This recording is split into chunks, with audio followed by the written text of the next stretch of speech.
Those areas must be destroyed. Israel don't want the people of Gaza to have this connection with their land.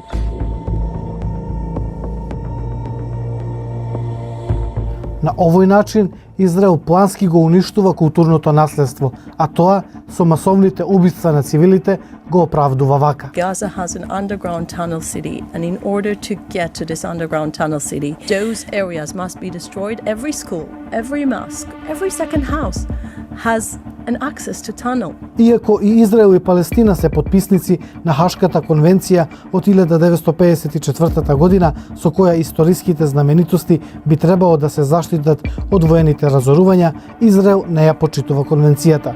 Напротив, од 7 октомври плански уништи или оштети стотици локалитети во Газа, кои се од историска важност. Тоа вклучува цркви, џамии, музеи, училишта и други различни историски и археолошки наоѓалишта и споменици. Па да се запознаеме со неколку најзначајни. Во октомври 2023 година Израел ја погоди црквата Свети Порфирий во Газа, која датира од 425 година и која во тие денови беше за соуниште за стотици христијани и муслимани. Во црквата загинаа 16 лица.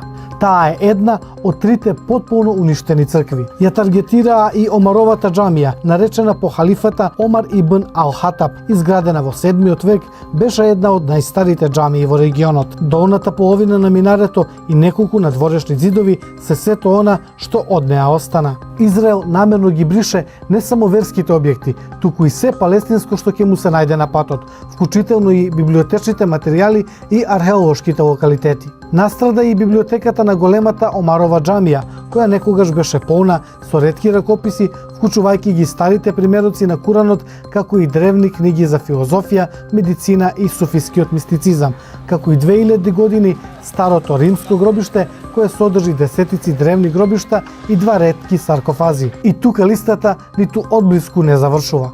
Уништија 140 џамии, 3 цркви, 2 музеи, бројни археолошки наоѓалишта, а уште 240 џамии се во голем дел оштетени. Па сепак, иако Израел ја уништува културната, религиската и историската градба на Палестина, не може да го уништи духот на тој народ. Тој останува постојан дури и на урнатините.